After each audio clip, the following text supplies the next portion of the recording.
Uh, okay. Am I there? I don't know. Now what's happened? Uh, I think your video. Huh? Your video, I think. You are Hari. there, your camera is off, but you're there. Oh. Now you are here. Yes. Oh. We're waiting Yeah. for Choitali. Hi, Aurobindo. I haven't seen you. The Hi, charming hi. publisher, the I'm charming just publisher. Yes. So you are Orlando Blake. I'm just trying to get YouTube live. Yeah, that will be one. I think it says that it's now streaming live on YouTube. Yeah, it says streaming live. So you've done it.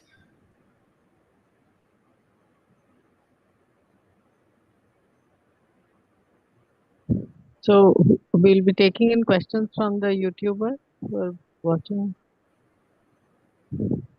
I hope we do. Yes. Enhance the scope of this project. Yeah. I am so honored, and I'm so happy that all of you are there. And Oh, we are enjoying it too. and somewhere in the morning when I woke up, and the thought, when I sat with my prayers, and I could just feel my mother's presence, and of course, my both my parents, I pray to them every day. So, like I just took her blessings, to be able to do this, and I know it's just purely their blessings that I'm here. And I think I'm blessed to have all of you here. We are blessed to be We here. are blessed to Shalini. be here. Yeah. And my Yes, connection, Couldn't my, agree connect, more. my connection with you is through my parents. So that is very, that is very precious to me.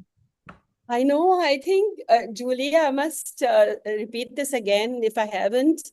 I think I was 26 years old when I met her father, and immediately struck a chord with him. And at that age, he was much older than me. Then, it became like, sharing things which, like I think you could only share with your doctor. Yes. And it became, I mean, it was a long journey ever since. And Julie's mother, she was, I think, the most affectionate person I've ever come across. And I was telling her that your father would just breeze in after the countless surgeries I had, and he would breeze in and breeze out of the room. But she would always tarry, talk to me, stroke my head, and, of course, immediately won my heart. I was absolutely alone those days. So, it was just everything, like rolled into one. And I never realized years later I would be meeting Julie and now Harish and all of you. And I think it's just very miraculous, magical, I would say. Super. Aurobindo, how are we for time? You have to nudge us. Yes, we have gone live in YouTube. Oh, wonderful. So I think, So yeah. I've come out of one of my account so that I have only one. Hi. Okay, sorry. Hi, everyone. So we have the program live on YouTube, and the link is on my post, Facebook, where I have shared the link.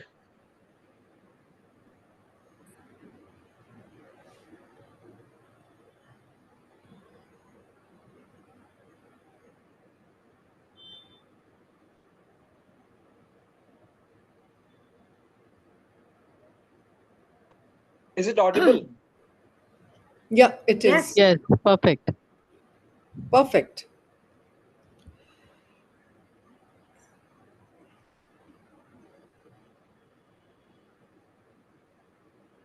Hello, So can we Ipshita. start? So can we start?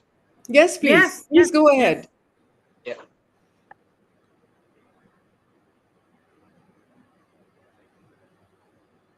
A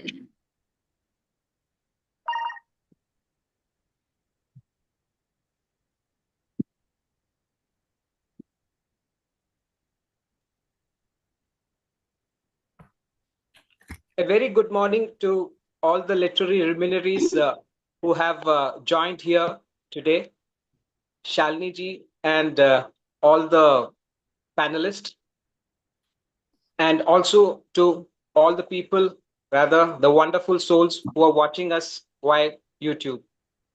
It is an absolute pleasure to welcome you for this rendezvous with inner dialogues. Before we have our literary rendezvous, we will have a prayer. I would ask Shalini ji to have to start the session with the prayer. Shalini ji, over to you. Thank you so much, Arbidu. And as I always maintain, I think I always start anything, with a very small, short prayer. So this is a short prayer to Vigneshwara. We just had Ganesh Chaturthi. So just a very short stotra to begin the morning.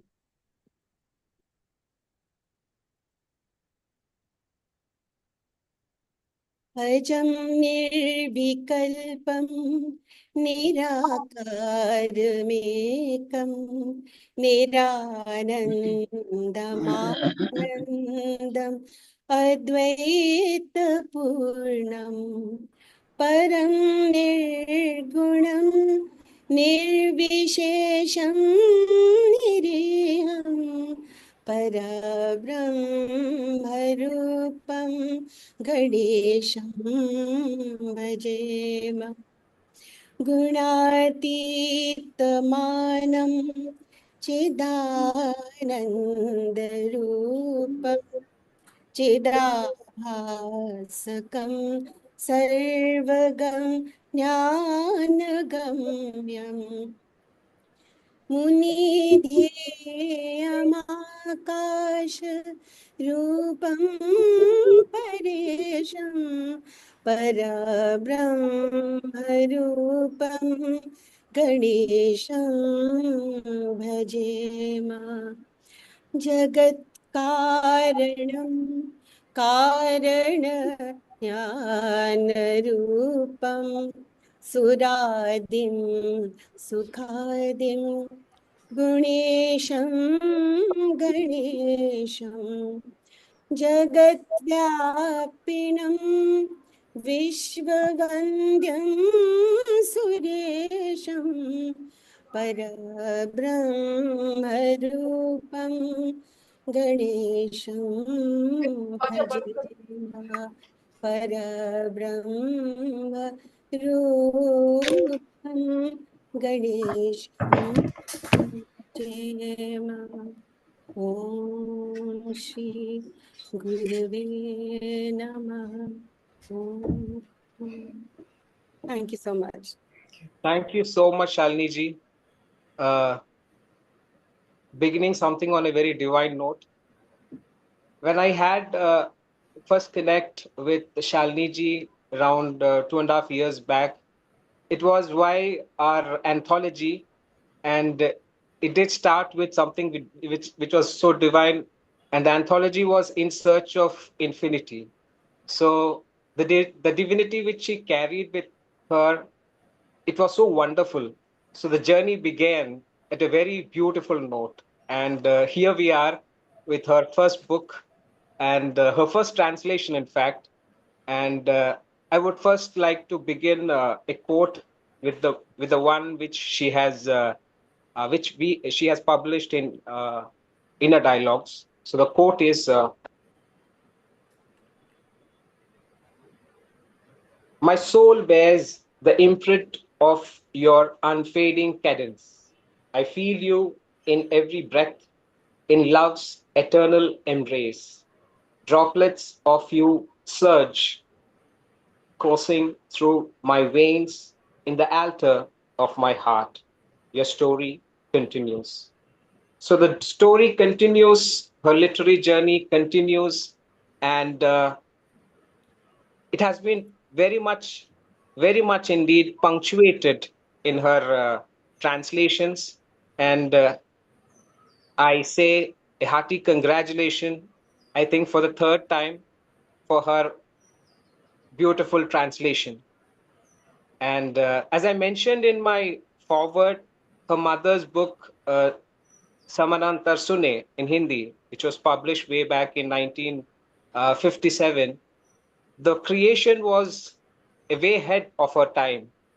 Each piece was a gem, and what what enthralled me was her thought more than her poetry. Her thought, how someone could write something which is like out of box thinking.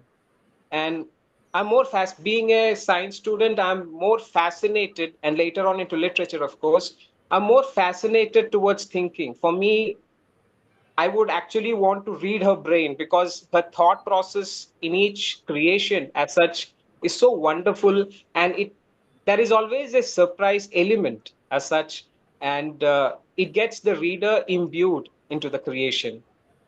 So it was so wonderful to read uh, Samananta Sune and Inner Dialogues together in one book. So before I call upon Shalini ji, Shalini Nankyolkar ji, I would like to share her thoughts of the book. So let me actually listen to her journey. So her journey is Shalini Nankyolkar is a polymath with an eclectic array of passions. She holds a prestigious diploma in acting from the New York Academy of Theatrical Arts and has garnered extensive experience in both acting and assisting, directing a myriad of theatrical production. Additionally, she possesses a degree in business management. She delves into the realm of English literature and philosophy, igniting within her a profound thirst for mysticism, a compelling urge to venture beyond the realm of perception and pluralities, transcending the limiting of senses and impermanence to a spark that will eventually flourish into a radiant beacon of enlightenment. Music is an innate fragrance of her, and she adores it immensely within herself, despite her candid confession of lacking any musical brilliance. She sings passionately, and music uplifts her and bridges her to the realm of inner silence.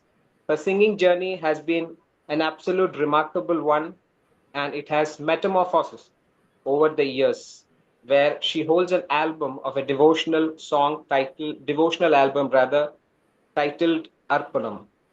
Painting, again, another passion, profoundly therapeutic in its own essence. The harmonious interplay of its form and color captivates her soul. In each hue, she discerns a realm of divine interpretation to breathe life into an empty canvas with her palette of enthralling colors in her humblest attempt, knowing it at an endeavor impossible. Creativity flows through her veins, inherited from both her esteemed parents, who were renowned writers.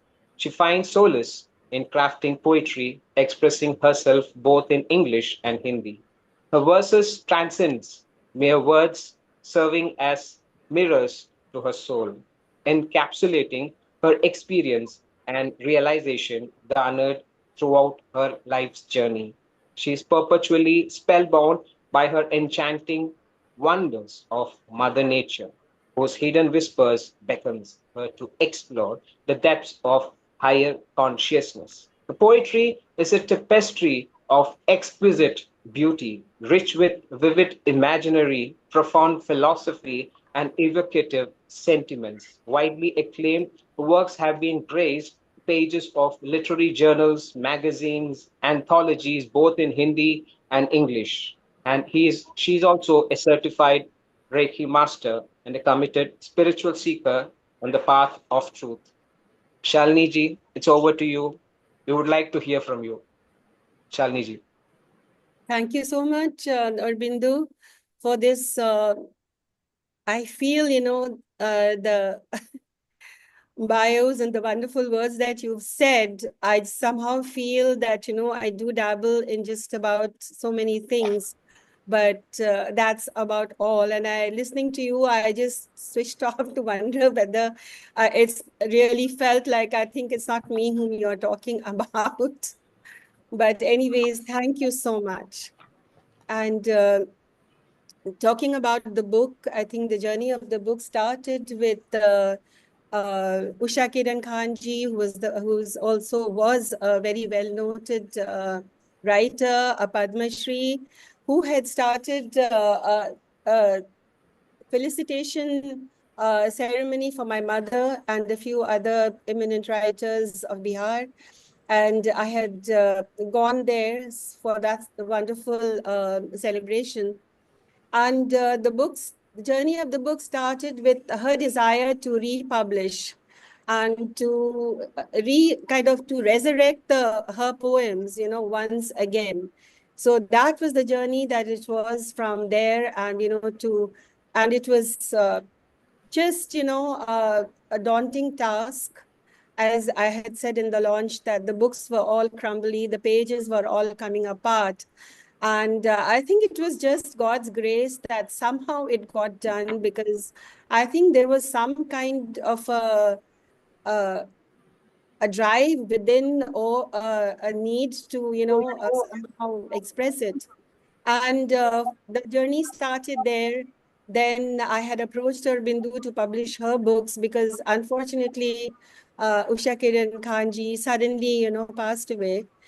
And having gone that much, but of course, like it started, and I think the seed for translating the book actually was sown by Aurobindo Ganga, and I thought that it would be impossible for me to do it, because her whole imagery, her writings are so complex, and she delves into such subtle realms that I thought, it would be impossible to do it.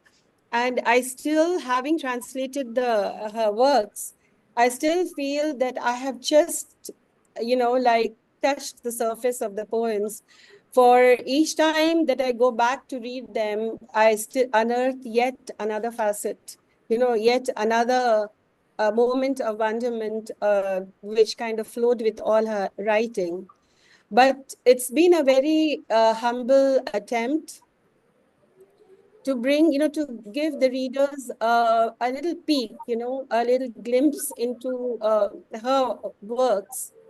And in doing that process, it's been a journey of uh, getting to know my mother, because mother, though we've grown up with writers, and but you just your mother somehow transcends just about everything, and you don't delve into what she does, her brilliant qualities and things like that.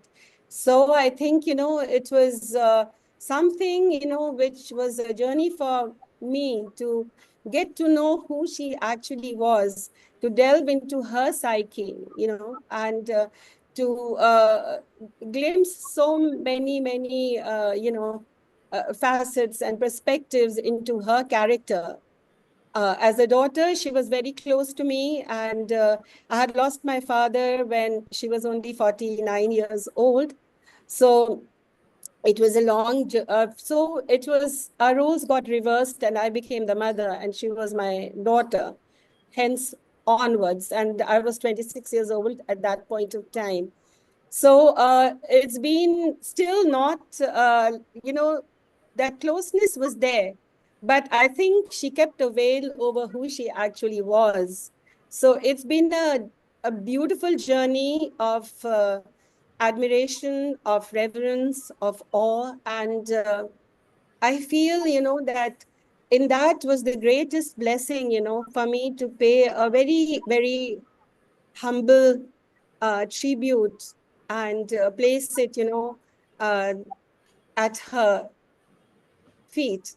But I felt, that suddenly I felt, like how we do the arghya to the Surya, to the sun god. We take the waters from the river and we actually offer it back.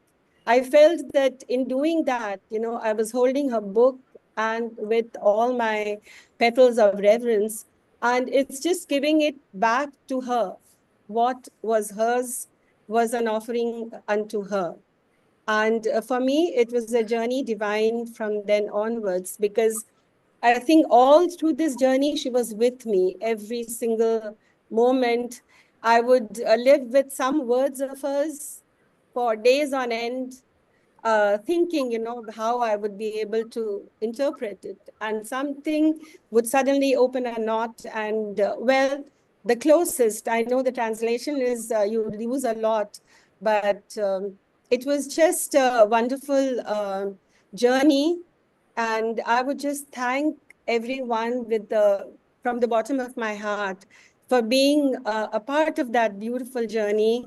And thank you, Bindu. And today we are all together. So I just feel that somewhere, this was meant to happen. It's somehow almost mystical for me, this journey up to now, and the thoughts that maybe perhaps this was preordained. And I can only say that I am just so grateful to God, and I'm so immensely filled with love and gratitude to everyone has been in this, I would almost call it sacred journey. So thank you so much for being here. Thank you, Shalini ji, for your thoughtful speech, if I may say. But I would only say that, like, what you have done with your mother's creation, which you have translated, there are more creations which she did, and if you could add more, uh, if you could translate more of it, that would be wonderful, because we know uh, the way she writes, it's so brilliant that I don't have anything to say, because she's, as I said, she's her creations are way ahead of her time, and she's such a wonderful lady. I always want to have her thought process, and it actually inspires us, uh, the way she writes. Okay. Uh, Coming back to the session, I'm extremely elated to have this wonderful panelist, and it's so wonderful to have such beautiful souls with it here. And let me first introduce each one of us, each one of you rather, uh, to begin our literary session. So first of all, I would like to introduce Dr. Harish Mehta ji. Dr. Harish Mehta is an editor-in-chief of Rising Asia Journal and chairman of Rising Asia Foundation. He has taught history at McMaster University, University of Toronto, and Trent University in Canada. He was awarded PhD degree by McMaster University in Hamilton, Canada, and he did graduate studies at the University of North Carolina, Chapel Hill after a bachelor's degree from the University of Lucknow and a postgraduate diploma from St. Xavier College, Bombay. He's an author of Cambodia Silence, The Press Under Six Regimes, which was published in 1997, Warrior Prince, Norodom Ranariddh, the son of King Sihanouk of Cambodia, published in 2001. Strongman, The Extraordinary Life of Hun Sen, published in 2013. And People's Diplomacy of Vietnam, Soft Power in the Resistant War, 1965-72, published in 2019.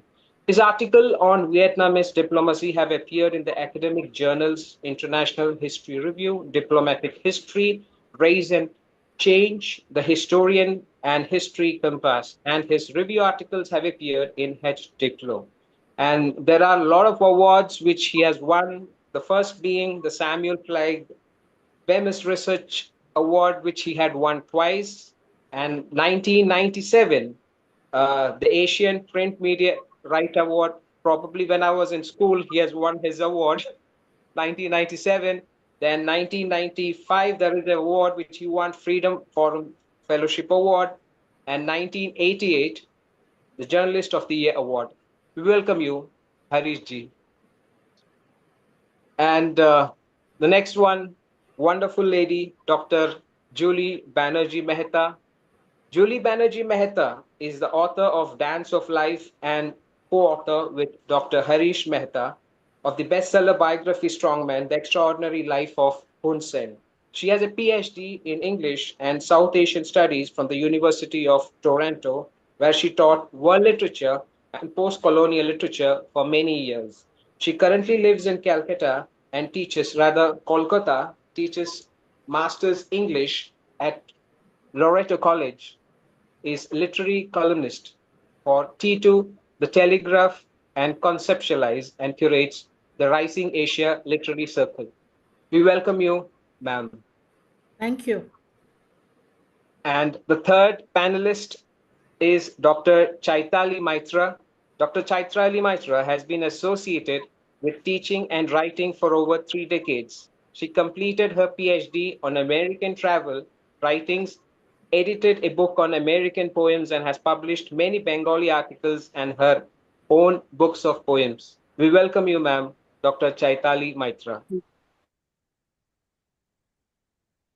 And the fourth panelist is Anusuya Paul. Anusuya Paul ji is a prolific reader and a contemporary literature critic on various platforms. Her explication in renowned literature forums have been quoted widely for their in-depth understanding of modern literary works. Her experience of living in various countries and cultures affords her analysis a unique perspective, making her a discerning reviewer.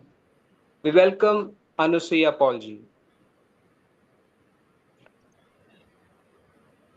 And the fourth on the panelist is Anju Munshiji. Anju Munshi was born in Kashmir, where she earned a master's degree in English literature from Kashmir University. Though she con- through she has contributed articles in education, consumers, lifestyle, family, and gender to various publications as a writer. And her deepest motivation comes from the personal space. She has always been driven by the power of stories to not only understand her own experiences but to connect with others on human level. Her professional journey has been a tapestry of different roles, from freelancing writing and independent research to school counseling. This unique blend has allowed her to explore and contribute to topics, rather various topics. She is most passionate about human passion and perspective. Anju Munshiji, we welcome you for this session. Thank you. Last but not the least, Pramita Banerjee Nag. She's an avid word enthusiast, content churner, writer. Promita is fueled by novel writings, ideas, and light-hearted banter. An educator by passion, she treads the path of unequivocal learning with her students and through experience as well as a supporter. Welcome, Promita Banerjee. Thank you so much. My pleasure. And I was so fascinated with you being a avid word enthusiast. So you must be more into etymology, semantics, and things like that. Because I'm so fond of from my school days. So wonderful to know Yeah, you. new words uh, create an interest in me. They do. Wonderful, wonderful. So, so we would begin our session. So I would ask Dr. Harish ji and Julie ji if either of you, any one of you, start the session with your thoughts on Shalini ji's book. I know that you have already spoken much about in the earlier session which you had, but there are a lot of thoughts which still lingers in your mind. So I would like either of you to start your thoughts on the book. Harish, would you like to go first?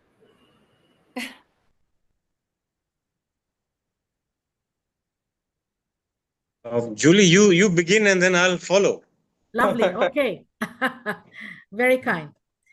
Today is very special, Aurobindo, because we have to look at the fact that there is a trend in world literature, in the vernacular literature, to be understood by a global world. So the lingua franca of the global world, as we know, is English.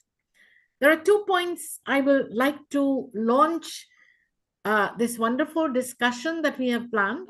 And each one of these people on this panel are good friends, and we've worked together for 5 years with different books. And the idea of translation is at the top of my mind at the moment. I think we have with us, if we are lucky, one poet, very young poet, woman poet, who brought the house down a couple of days ago with her new book, In Between the Lines. She's a debutante woman author by the name of Brinda. Brinda, are you here?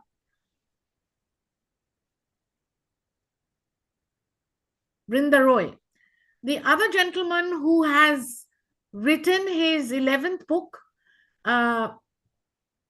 also touches upon this idea of why write. And I will bring that question up to us, why write poetry? Shalini, when I first read your mother's poems, what I felt is though I'm not a Hindi speaker. I had lower Hindi in Cambridge, but I'm very proud that I can understand it, I can read it, I can write it. Not fluently, certainly not fluently, but I get the gist of it. And what you've managed to do in the translation, which is the hardest thing for a translator, not to add anything extra than what the author wanted to intend. Right, Choitali? That is what we learn about Yes, translation. absolutely. We be true to the spirit of the writer. And for that, I congratulate you very much that you have been honest, and though at times you might have been tempted, you've stayed away from that temptation to to embellish your mom's poetry. Second point I want to make is that I think you have captured the other difficult part about translation, which is capturing the culture and the idea of what we were talking about, words, and the power of the words, which convey the images. So I think Shanta Sinha, your mother, was a terrific wordsmith. She captured the images almost as if she was presenting a film.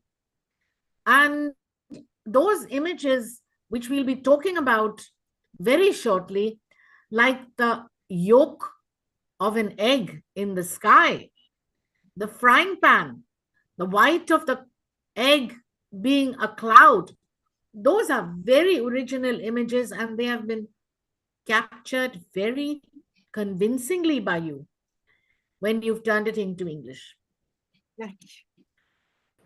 The third thing is, what you've done brilliantly, I think, is that bhasha antar. It is not just a translation of words. It's a translation of a whole ethos of feeling. And I don't think I can stop without mentioning that you have also given voice to your mother's power. The power, to quote Aurobindo a little while ago, the out-of-the-box kind of thinking that is expected out of creative people. And before I let this ball that we've started rolling flow, I would be very grateful, Shalini, if you would read my favorite poem, and then I can just comment on it, called Imprint, which shows your mother to be a woman far ahead of her time. Here again, I would like to invoke your publisher, Aurobindo, because he understands how your mother was almost of the ilk of Kamala Das, the great woman writer who never balked at the human body and the beauty of the body, the beauty of passion, which you have singularly captured. So would you be able to read it? Just give me a moment. Okay. I'm looking for I have the book with me. Okay, so let right me give you here. the page. So, Yeah, the page number. The page number is 118.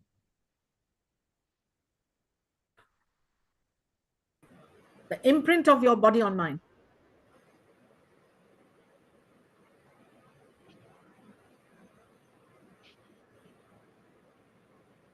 would you like me to read the Hindi first? Yes, why not? Why not? It's called तन की छाप छोड़ जाओ मुझ पर। ओ प्रवासी भटको जी भर प्रदेश में, मेरे मन में न लौटो। देखो कि मैं भी क्या चीज हूँ, जमाने के देखने के काबिल। खंडहर हूँ और निर्माण भी, बाग हूँ और बियाबान भी, रोशनी हूँ और अंधकार भी। यह देश मेरा है भरा भरा, फिर भी अकेला। देखता है हर रोज सपने विहान के। ओ प्रवासी भटको जी भर कर प्रदेश में, मेरे मन को पता नहीं क्या हुआ है। यह रेस्तरां आंखों की खोली है मैंने तुम्हारे लिए। घड़ी भर यहाँ बैठो, नाता जोड़ो, मैं तुम्हारा मनोरंजन करूंगी अपनी बनाई हुई शराब से।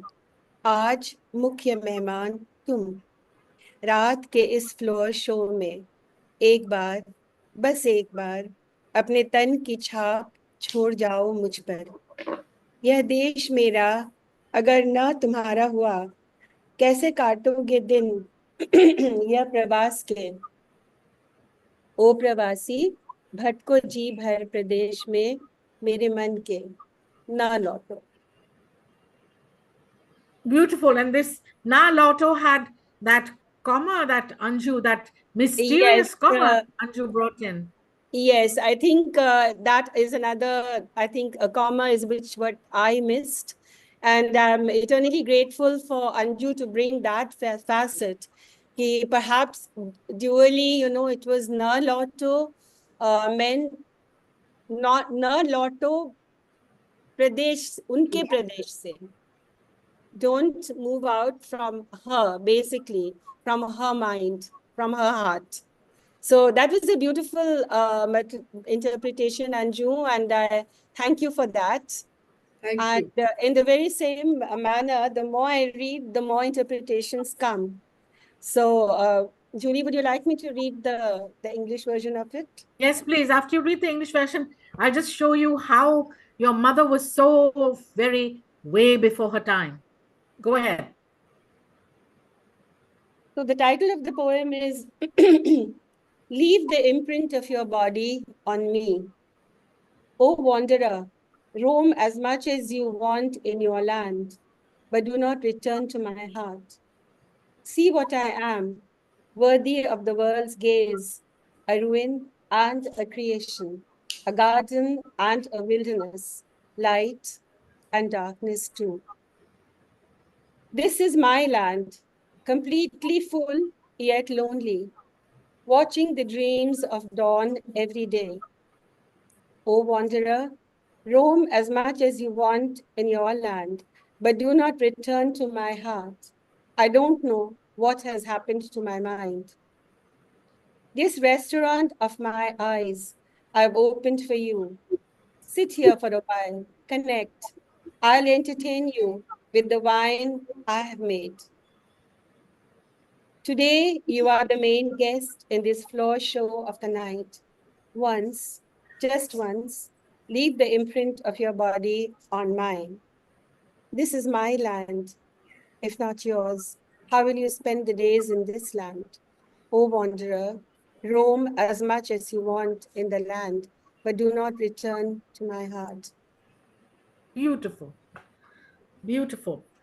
Harish, before I give you the floor, with Aurobindo and Shalini's permission, I would like to read a couple of paragraphs, a couple of stanzas from Michael Ondaatje, the Booker Prize winning author of The English Patient as we know him the best.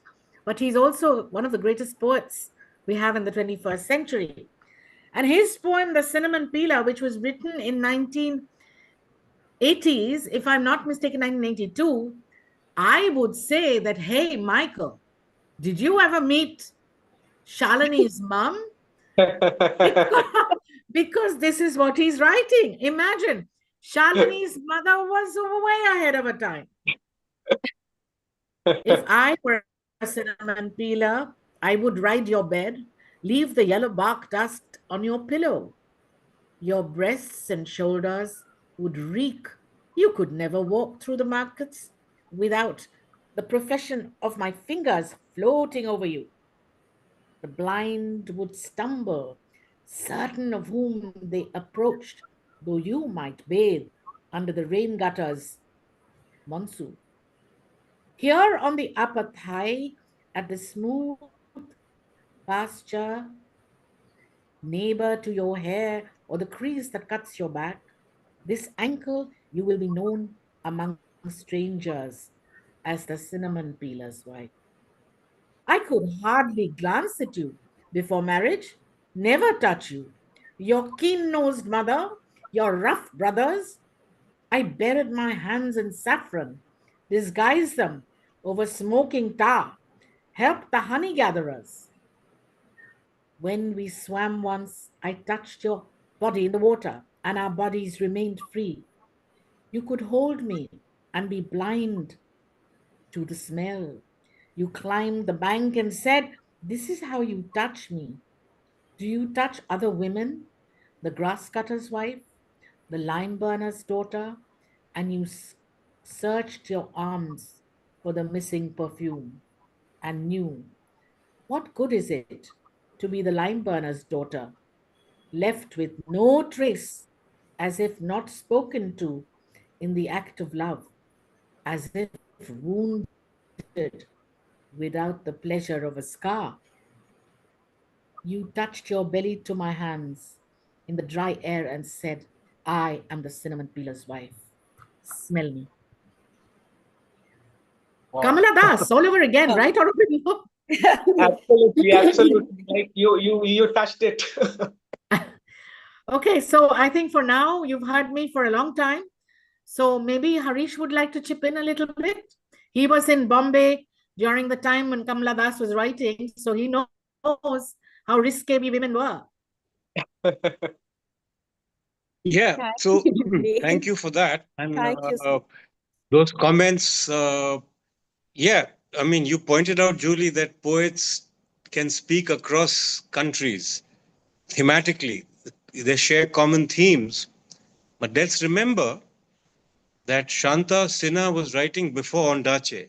We are talking about poems written in the 1950s. But I think the perspective I want to bring this morning to this book event is that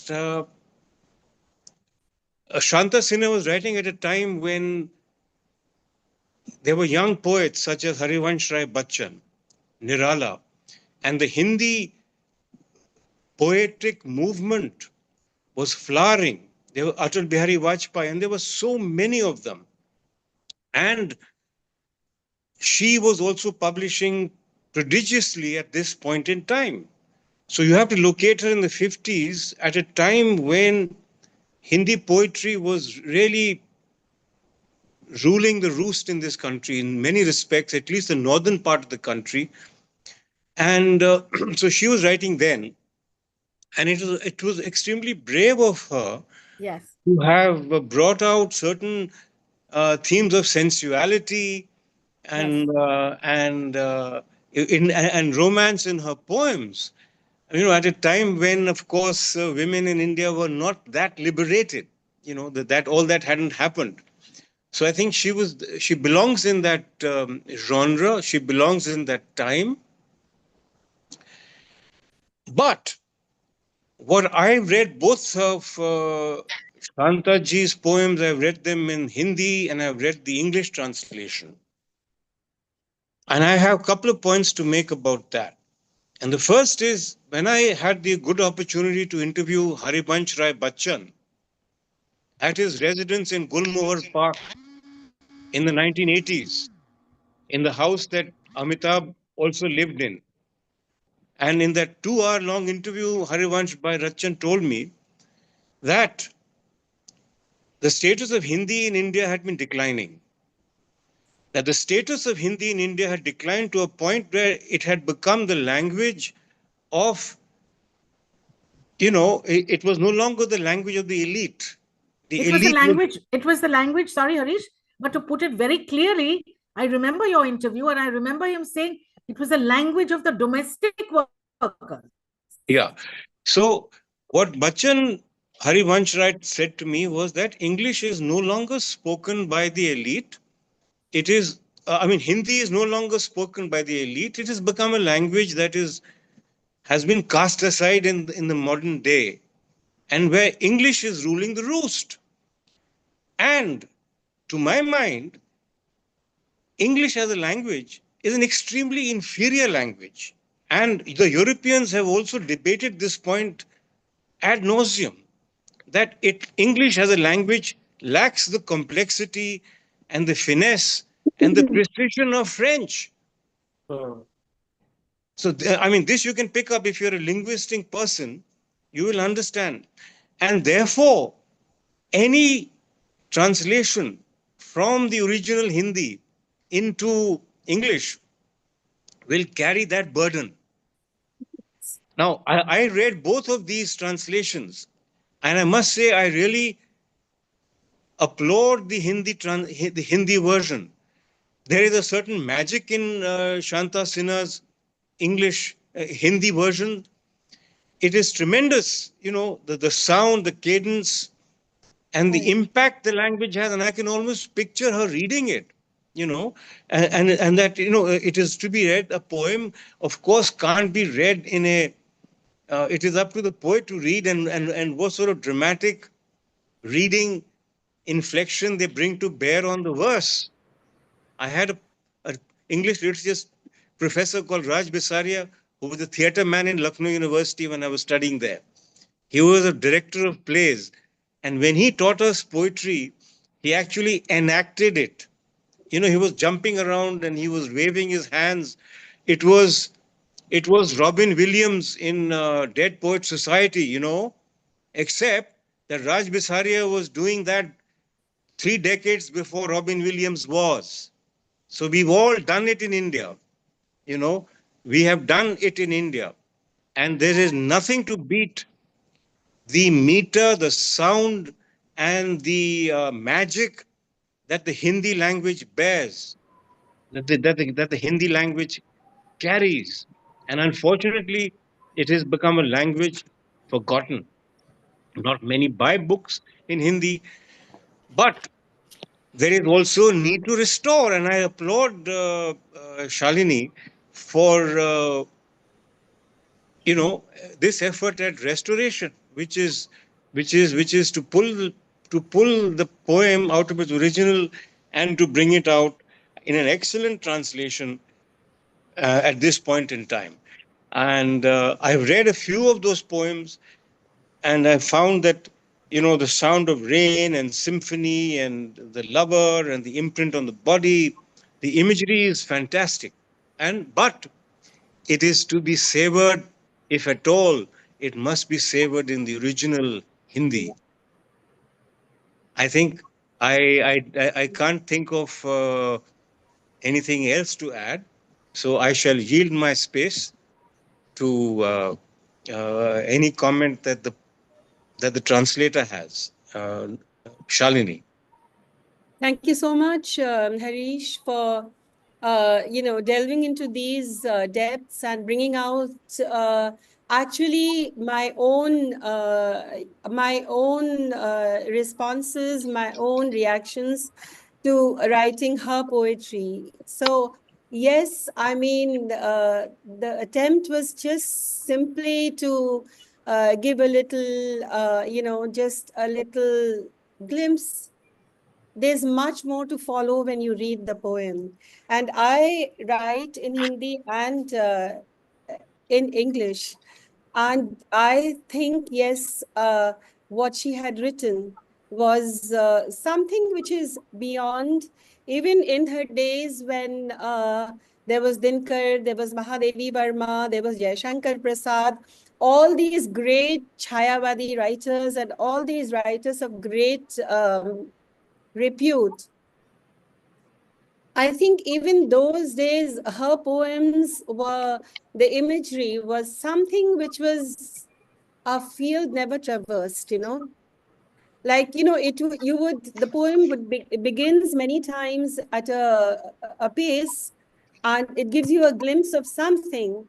And the way she correlates that into something else, I mean, it's absolutely fabulous. And I do agree that a translation can only be a very, what should I say, uh, just cannot do any justice to the original writings. And yes, Hindi, the language that now, if like when I started to write in Hindi and I realized the beauty of that language, and a single word having many, many, many, many connotations, having many nuances, which you delve into, and would mean so much more when you actually read the same word. But I feel that, yes, the translation in English is really a very, very poor copy of that, because it's no equivalence, I would say.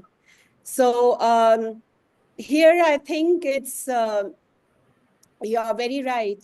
Now, the attempt has really been to bring out her poems, which have been in some lost archives, And when I unearthed them and when I started to read them, and I realized, that what a treasure it was to delve into those poems. And the marvel, as Aurobindo said, her thought process. I mean, some of the words of hers, the phrases of hers, the imagery was so much, and I won't even say out of the box. It was some realm which she took us to, and you were left in wonderment. How did she ever think of that imagery? Hundreds of other images which are kind of cliched or which are even hold your attention, but she took you to another dimension, I would say. And thank you, Harish, for these most beautiful things. And I hope that it will stir a little more reading in Hindi, because there are such treasures, buried therein in some lost, forgotten archive, or some lost, forgotten, I don't know where. So I hope that, I think even a handful of readers do, read it and do delve into their depths. I think I would be really happy, content that, okay, there is something there. So Absolutely. There's no doubt that there's something there. But I must admonish all of you to remember that someone like Salman Rushdie reminds us that something might be lost in translation, but something might also be gained. So with that, Aurobindo, I think Dr. Chaitali Moitro and Promita have something to add by way of specific poems with images. Am I right? Is it okay if they go ahead before Anu and... Okay. Yeah, sure. sure. Chaitali first and then Promita. Thank you so much. I hope I'm audible. Yes, Yeah, you are. you are. So the first thing I would like to say is that I want to talk of a triangle. You see, you all know what a triangle is. a big thank you for letting me be here. So let me explain the triangle. The two base points would be Shalini and her mother. They speak genetically to each other. That's what I thought after reading the poems. The Hindi bit, I'm not very versatile in Hindi, but I can read a little bit because we studied Hindi to a certain point, to a certain class. So I tried and I thought it was very cadenced, very meaningful. Now, apart from those two base points, Shalini and her mother, the apex of the triangle is Arabindaji himself. Arabindaji, my salutes to you, and reading about you and thinking that in spite of your science background, you are carrying on a spiritual quest from which you must have written your book, Nobody Fights Alone. That brings me to the process of Shalini's translations, and I'm sure with every respect and gratitude to Shanta Madam, Shanta Sinha's writings. So I don't know how much to sort of comment, but beginning point is gratitude. The gratitude that Shalini sort of feels uh, when she's in the process of doing the translations, just defy both the Hindi and the English words because they come so much from within the human. This, I would like to point out that Gaston Bachelard, Julie, correct me if I'm wrong, that images come straight out of human consciousness. And I quote, Absolutely. images Absolutely. cannot be intellectualized. So that is something on. And the poems, one or two poems, I will sort of mention. Each poem, each translation has a lot to offer. For instance, in the poem called For the Unborn Child, I find this a very spiritually rich poem where a line, which is, we will continuously be born, some used to new literature. These are lines which are suggestive of phases, of insights, of understandings, which average reader might not just feel after one reading, but it comes back. Just now, you people had been talking.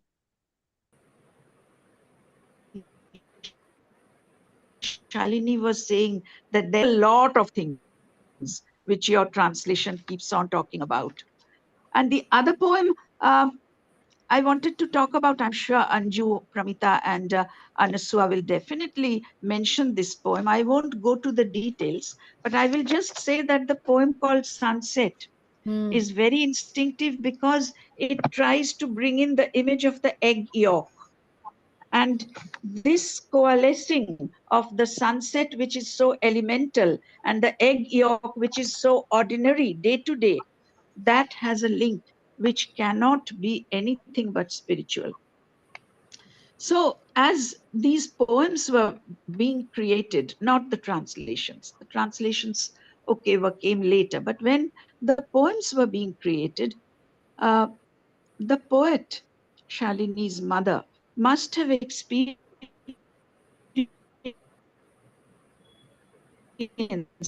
life in very, very important for her creation thing to have to sort of to sort of find her mother doing this in a time, as she has just pointed out, when so many other people were working. Kamala Das has come up in discussion. I felt that at certain points, her boldness reminds me of Sylvia Plath. Julie, the arrival of the bee boxes. It's so powerful Yeah. that sometimes you feel that she is just giving her best self away Yes. with every poem. And then when glancing through what Shalini had sent me, I fixed my gaze on the picture of Shanta Sinha Madam. And I found, I don't know whether all of you would agree, I found there is an inward gaze. Definitely, there's an inward gaze. She's trying to look within herself. Maybe that is the sort of battery power of her writing. And Yep. this comes out Yeah. with most poems. And the only other uh, sort of, I have it in my mobile. The other poem which I wanted to talk about is called After a Long Journey. That is also a poem which sort of takes the poet's self like a thread through different landscapes. And a point of realization is suggested. It is not pronounced. You see, in lines like, "What should I say? Will you believe me? I have been speaking meaninglessly till now, like the fragmented clouds." You see, everywhere there is a link with the elemental, the phenomenal. That is the power source of these poems. And it can't be like that without a spiritual reason. You see, in our culture, all of us know about the famous Sanskrit saying called Nanyang Pantha Vidyate Ayanava. The only way to look at life finally has to be spiritual. And the triangle I spoke about, I think, caters to that. I should stop now. You must be. I'm quite looking forward to the other speakers. So thank you again for having me. Thank you, Chaitali. That was so very beautiful. And the journey, I think, of her life was also steeped in, I would say, a lot of travails and trials and pain, having, been lost her father when she was 14, and Yes. comes from her grandmother. I mean, the three women in her life, her mother and the grandmother, all of those people, they were all widowed at a very early age. So she has lived through so much of pain then, and to coming to her life with my father was a thing which was, also only, like it was uh, elevated her, because he kind of, somehow was so instrumental into bringing that creativity out of her.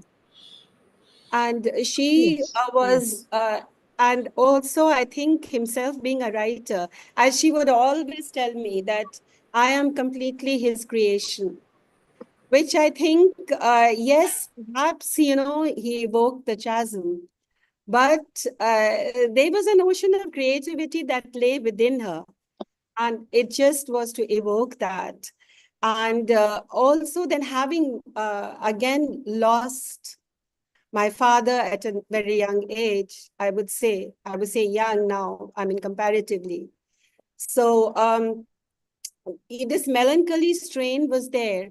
I think a spiritual journey, and towards the end, I think it was her spiritual journey, definitely, because her whole journey has, as you said, is just when she talks about the elements, she talks about the material aspect of this journey of ours with form, with, but there is something which is beyond all of this.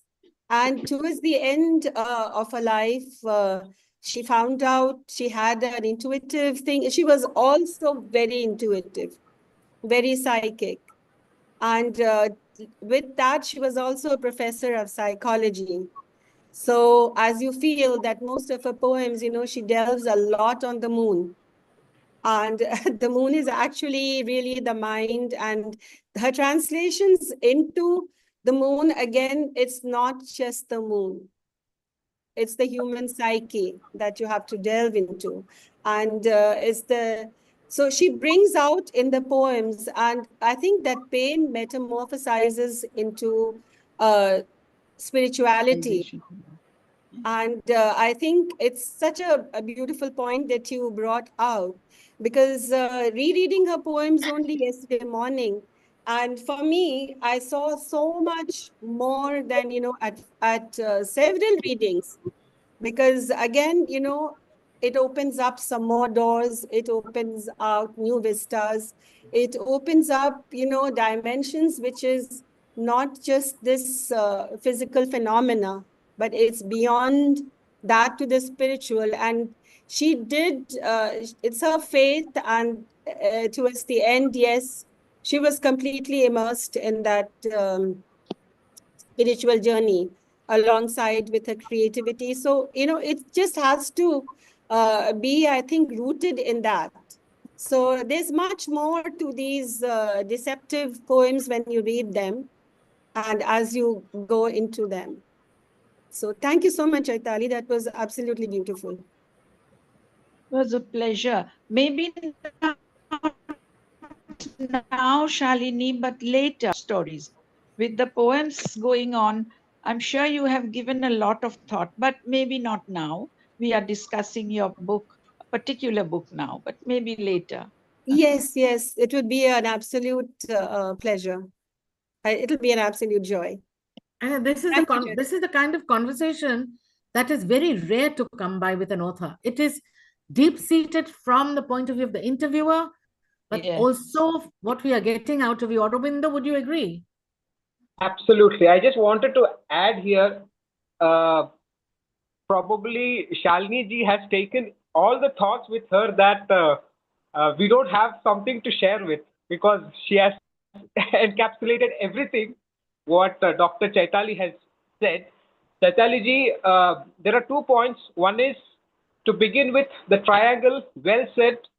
I think there is some inspiration which is getting from her mother, that the thought process is so wonderful to begin with in your speech. And also, one thing which we have not discussed about is the reflection of herself.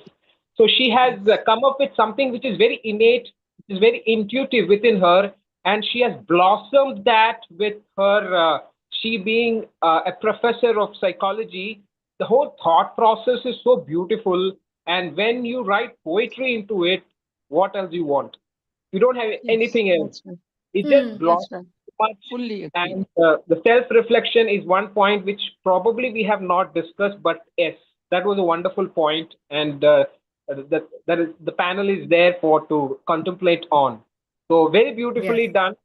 And I couldn't add much of thought with Harish Ji's the conversation about why there is something about regional languages. He specified about Hindi, but I would rather say, with respect to regional languages, it's on a decline, to be very frank, because we need to uplift other languages in India. So earlier, when I was part of another journal which was called as Mathurakshar, the whole process was to uplift other languages as such, to have their content being read in English. So to go with, this is just a beginning, wherein I would say, there are sleeping content which are very beautiful, absolutely beautiful, which we wouldn't have touched at all. It has been archived, nobody has read it, and probably few might have read it.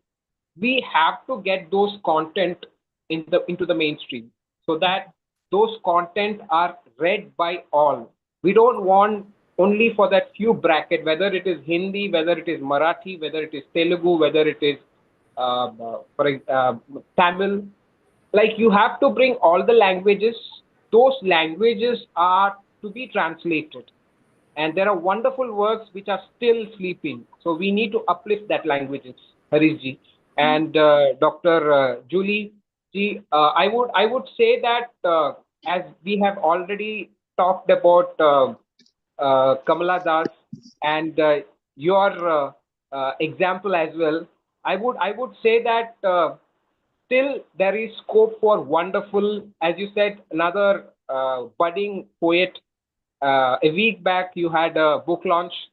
We want those culture to develop. We want young generation to come up with something which is very creative, and such discussion. I would only say such exploration of of words, ideas, thought process should go on.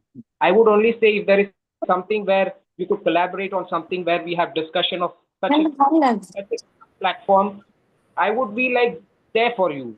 And Thank it's a, you. yeah. Thank you. Aurobindo, shall we ask, because time is getting on. Hi, Yeah, yeah, Brinda. There is yeah, the yeah. young poet. Hello, ma'am. Hi, hi. Sorry, I had to join a little late because there was some other work I was busy in. No Sorry. problem. No problem. We've still got some time to go, Aurobindo. Shall we ask Yeah, Promita yeah. Banerjee Nag to give her impression? Yeah, probably Pramita will start with and her. Um, first, I'm extremely thankful to be a part of this enlightening discussion where we are almost cherishing this book, Inner Dialogues.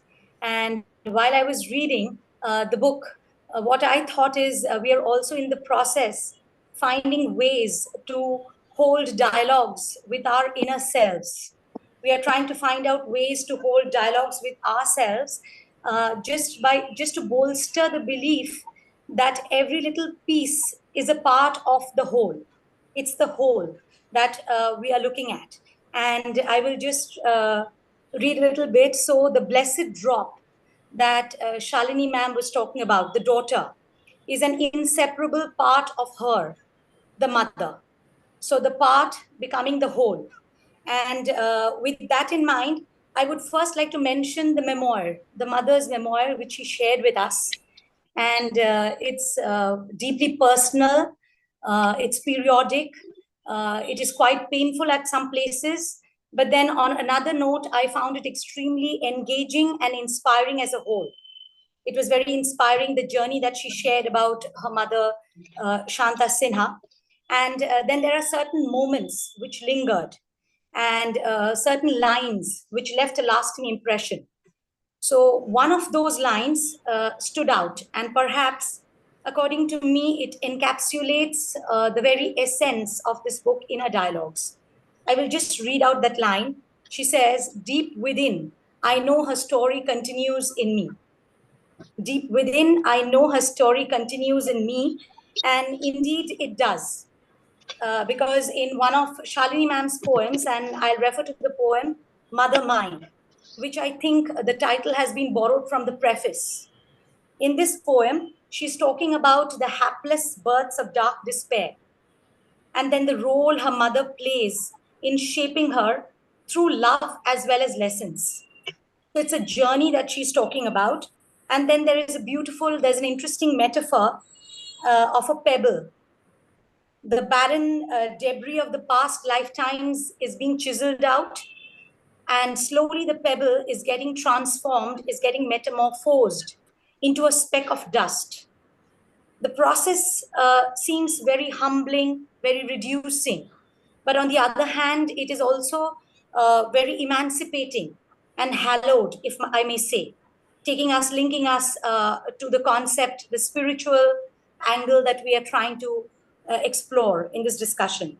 And then I will just read one stanza from that poem. "O mother mine, let me flow to the journey's end, holding you adoringly, reverently, the way the breeze holds your sacred fragrance, until I melt into your river, until the river merges into your ocean." So those two lines, I think, encapsulates the essence, where she is merging. It's a constant, it's a relentless process, which is, as Shalini ma'am says, she is having new vistas are opening up every time she's reading it. So she's constantly merging to emerge. She's merging herself in her mother's poems to emerge and write the inner dialogues and interpret it in new ways.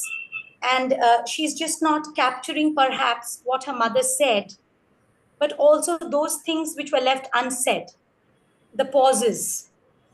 And if I may say, the punctuation, we just spoke about a comma, the punctuation, the promise that even a punctuation might hold. Yes. That was the first impression that I had. Now, just on a totally different note, I would like to reflect on how avant-garde she was, as we were discussing, with specific reference to some of her poems. And if I may request Shalini ma'am to read the poem Khali Man before I talk about the empty mind. The poem Khali Man. Thank you, Pramita. I'll just read out the poems, then I think we'll talk a little after that. Kali Man. Kali Man, कोई furniture नहीं, गंदी दीवारें दीमकों से चटी, उखड़ती पपड़ियां, नंगी खिड़कियां, टूट गई कलाकृतियां अजंता एलोरा की। आकुल तन सपनों की सेज पर चेतना की वासना संग खेल गया आधी रात प्रीत के अशेष खेल, फिर हार गया तन। लाज की बिजलियां मुग्धा तन्हाइयां, नयन की परछाइयां घेर थकी मन को, पर गुम हो गई तालियां वस्त्रहीन मन की। This is a Hindi poem. Would you like me to read the English poem? Yes, ma'am. Okay. Empty mind.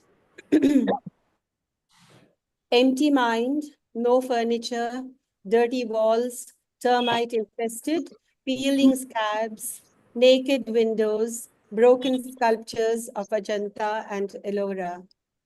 Restless body on a bed of dreams, with the yearning of conscious desires, played out love's endless game. Half the night, and then the body lost. Lightning sparks of shame, enchanting loneliness, shadowy eyes shrouded the weary mind, but the applause died in the nakedness of the mind. So if we look at these images, the dirty walls, no furniture, termite infested, the peeling scabs, then you have the restless body, the conscious desires. What I felt is she is deliberately breaking the romantic mold of poetry. The traditional sense of romance that we associate with poetry. And she's instead reflecting on a broken and fractured modern existence. And by reflecting on that, she is making the poems way more real and reachable. Even in a poem like Half Burnt Dusk, the images of a half-lit cigarette, the buildings, the mundane life, the dreary files, the ailing sun. Then we also have disturbing visions of a dream-shattered city in the poem The Night and the City. It is reminding me of urban landscapes, of the monotony, the mundaneness, even the disillusionment of daily existence. And along with that, sometimes the claustrophobia that accompanies it. If I may say so, it reminded me of certain lines of preludes, of the preludes by T.S. Eliot. And I'll just read out one short, just a stanza from there. The burnt out ends of smoky days, and now a gusty shower traps the grimy scraps of withered leaves about your feet, and newspapers from vacant lots. The showers beat on broken blinds and chimney pots, and at the corner of the street, a lonely horse, cab horse, steams and stamps. Beautiful. Then the writing of the lamp. So I thought, just as we were talking, it's out of box cerebration. It's avant-garde. It's something which was inconceivable in her times. And it is something that is making it more real and accessible to us. So I would like to thank Shalini ma'am for people like us who do not, perhaps we can read Hindi, but we do not understand the nuances of the language. So by writing in English, she's catering to all of us. And she is helping us today recognize through these poems, through these translated poems, all that is within us, our dreams, our desires, our dilemmas, as well as our deliberations. Thank you.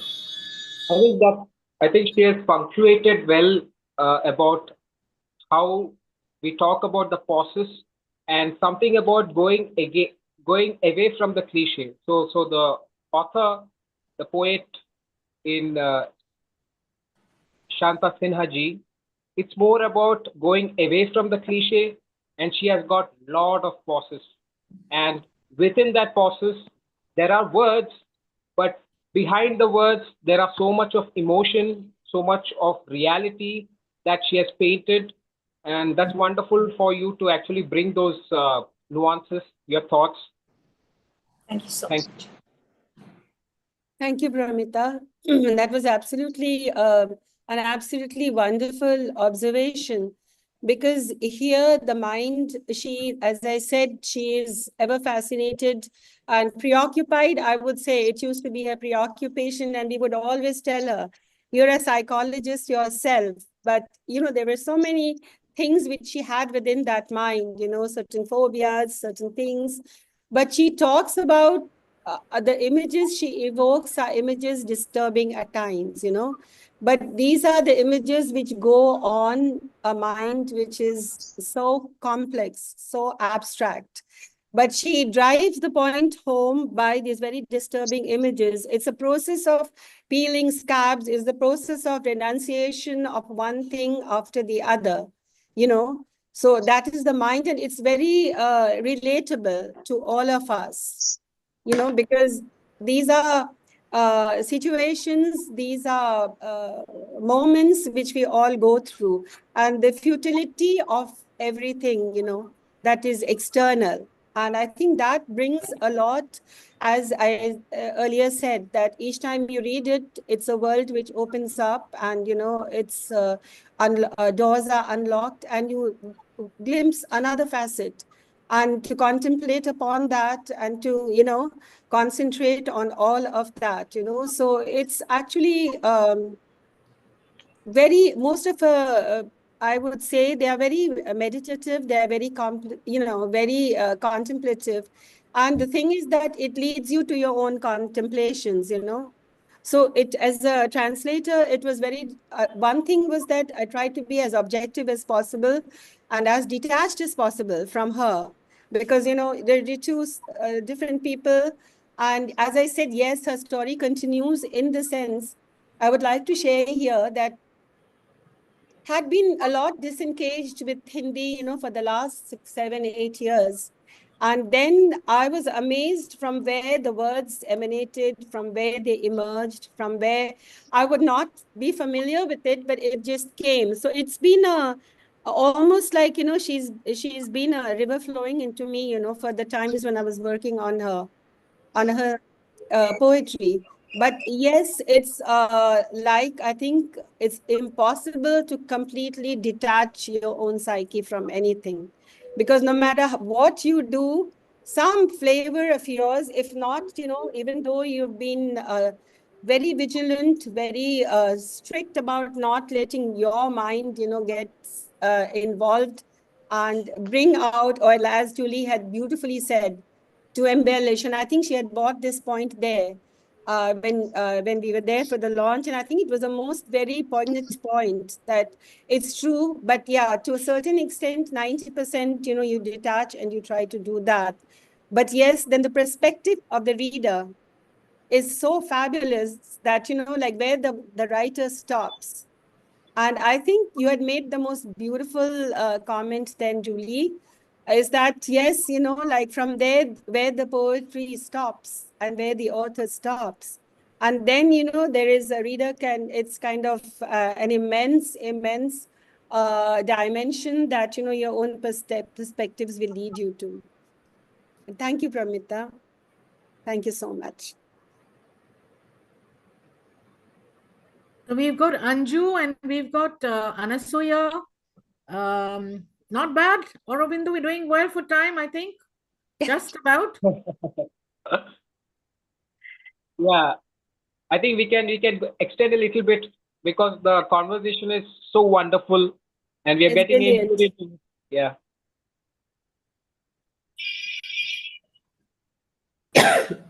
So Anju first.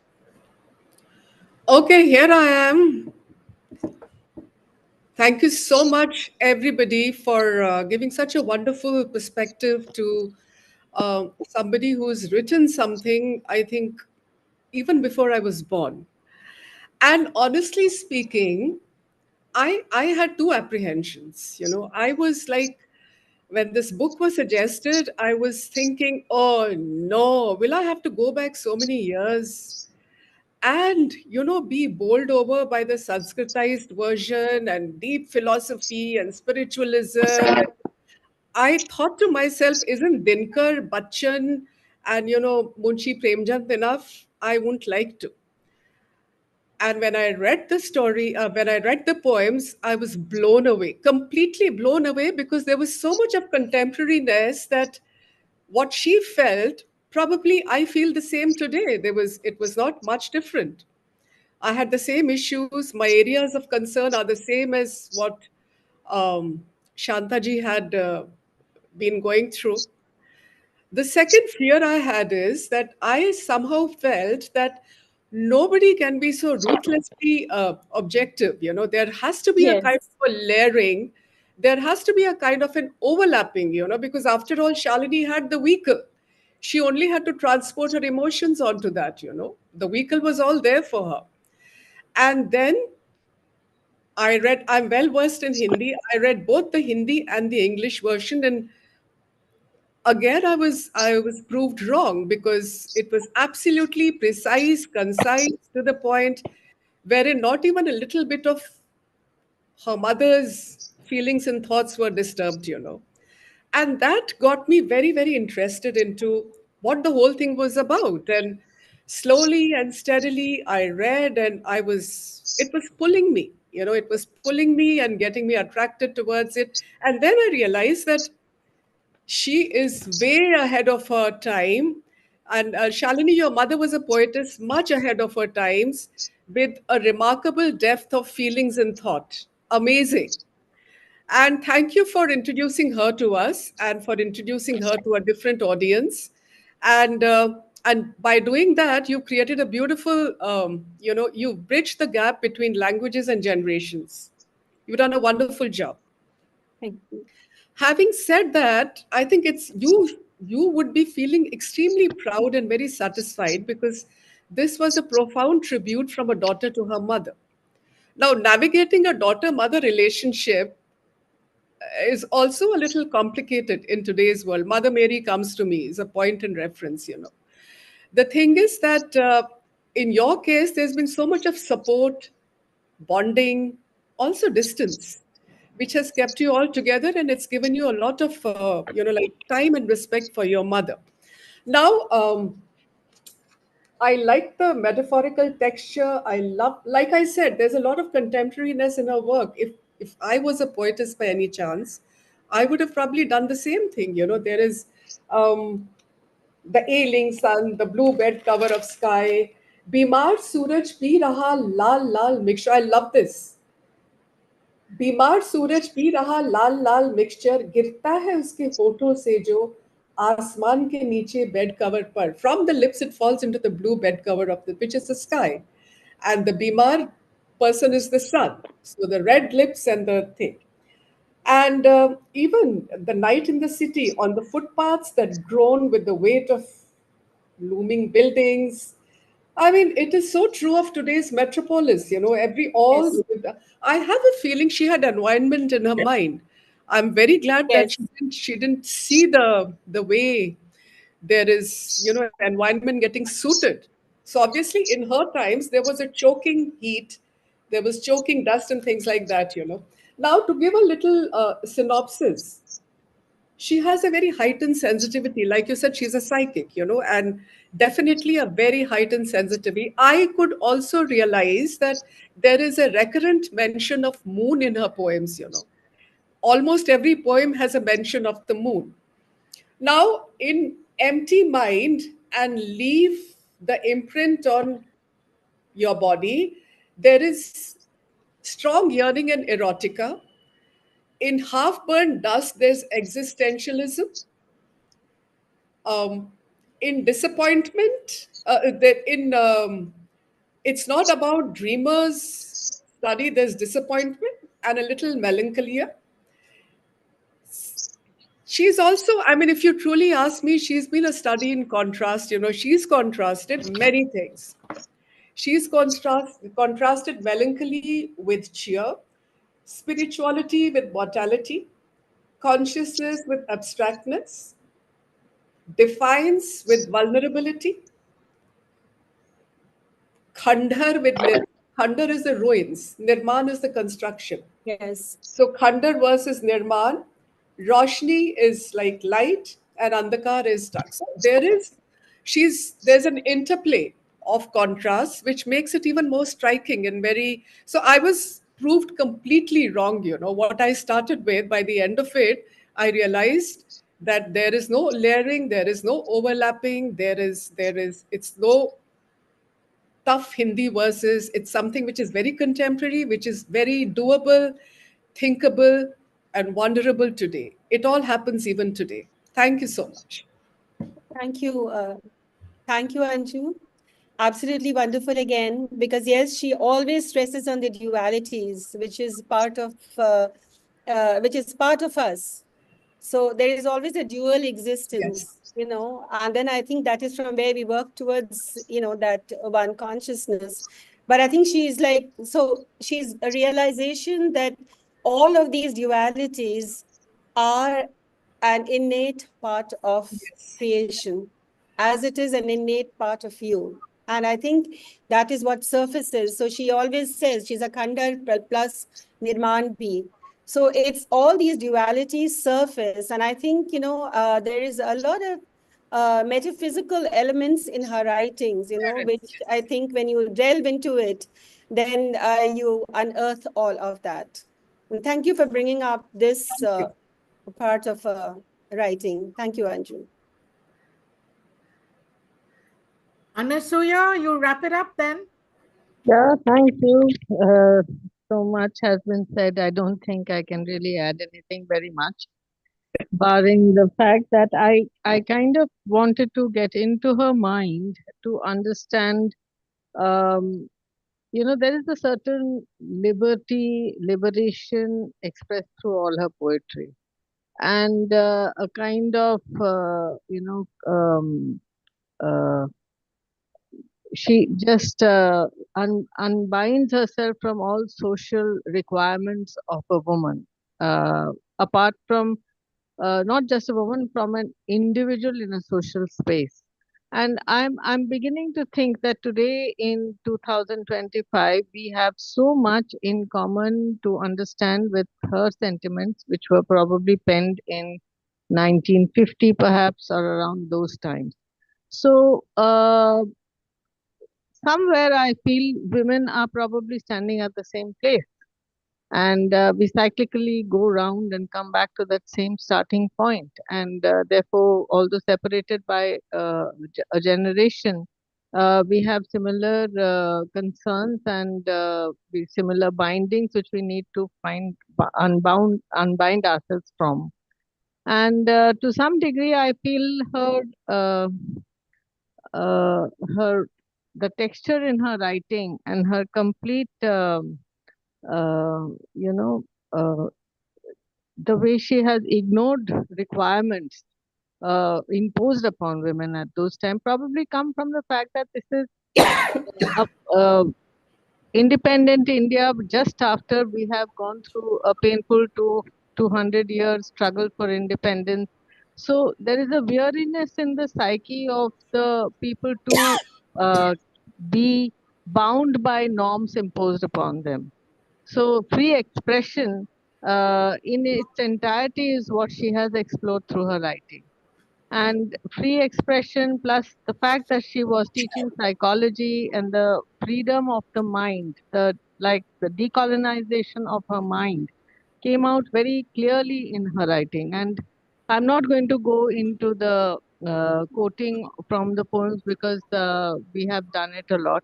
So I have a feeling that this is giving an avenue to women and men, because I think many of her poetry is not really specific to women. It speaks of freedom of the mind, And it is necessary to bring this to a larger audience. Maybe if it were lyricized in songs and made more popular, then it could give birth to people,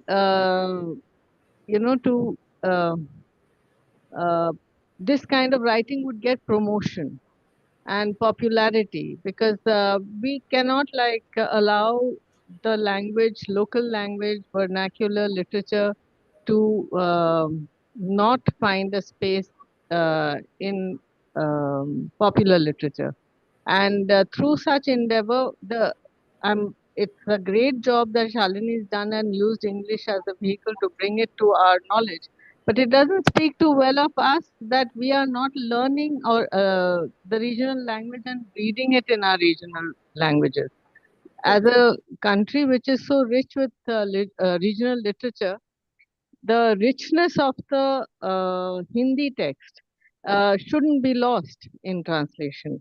So, while keeping the translator's effort on the forefront, and I give it so much of credit, we have to see how Aurobindo and people with his passion can, reinvigorate interest in vernacular works of art and creativity.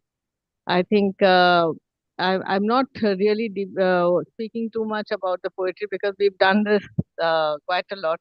So I Yes. just thought maybe we could just look at the other aspect of vernacular literature. Important. Yes. It's a very well mentioned Sorry, point. Chaitali, go on. I was just saying that it's a very well noted point that when Shanta ji found, she was given a trunk full of books, and as we have seen in the discussion, that a lot of encouragement was given to her. So I think Anasua is perfectly pointing out the thing that it's not just about women. It's about freedom on the whole. It's about Yeah. realization. She asserts the freedom in her. Empowerment in a way, yes. Yeah, because it's her own life was very constrained, Yeah. but she was so liberated in her mind space. In that space, she was powerful, and every poem, every line, she is hitting out. Yeah, she's hitting up.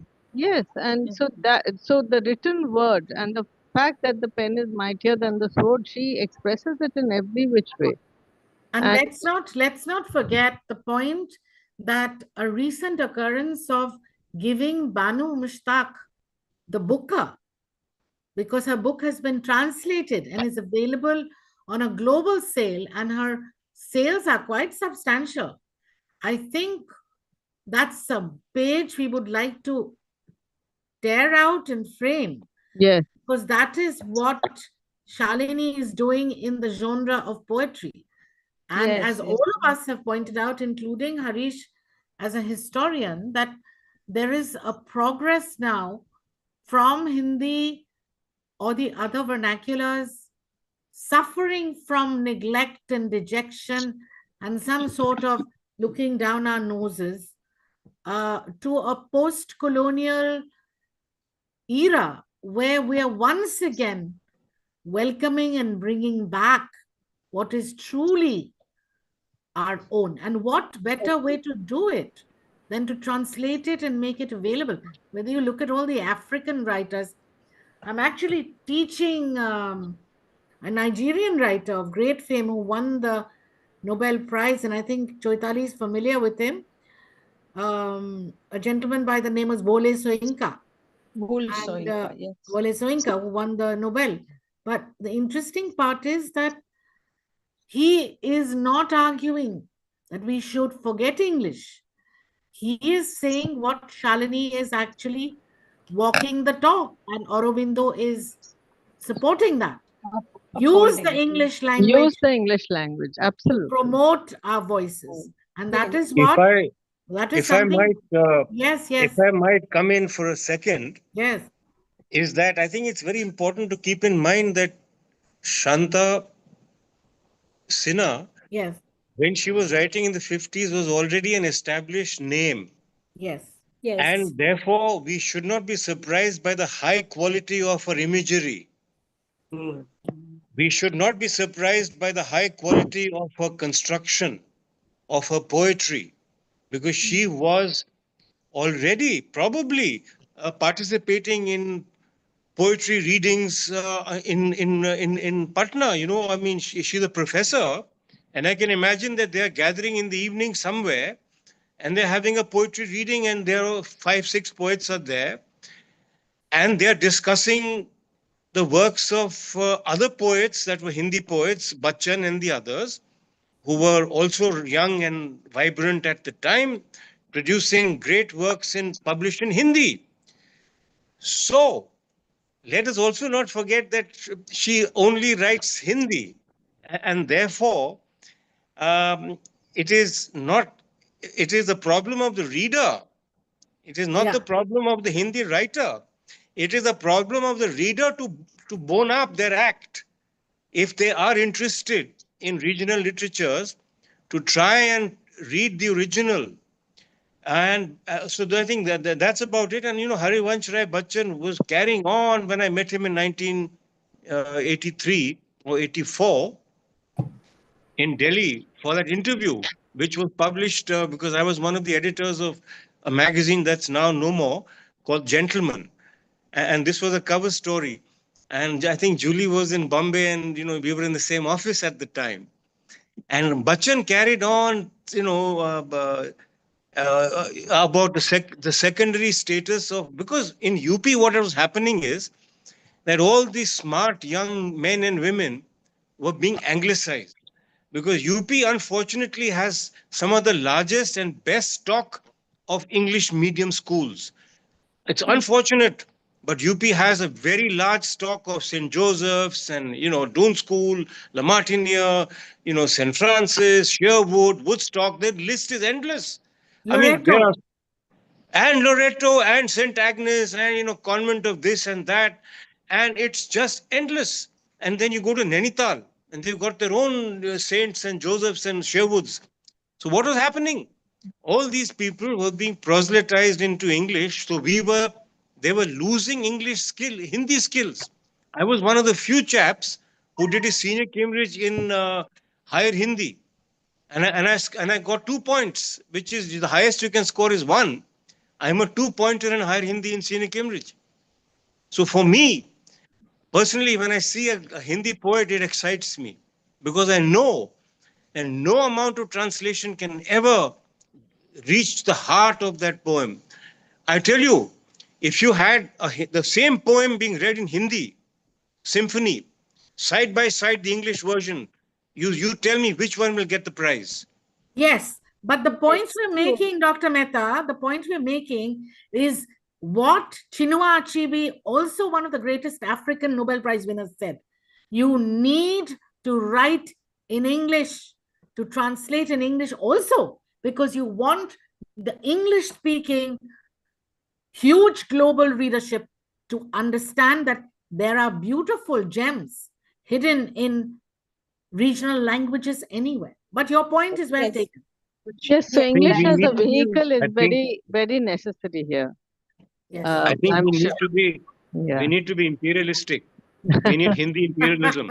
Yes, The Hindi walas will That say, was the vernacular why should I speak imperialism. English? Why should I speak English? You speak Hindi.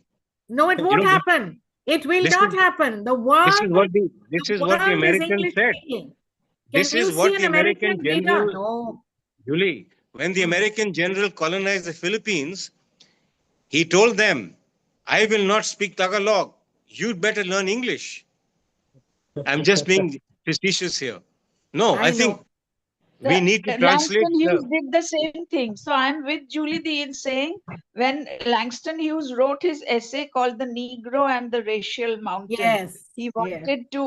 wanted to sort of pinpoint the fact that the only way to equate them with the white supremacy would be to bring out their best, which must be Yes. done in English.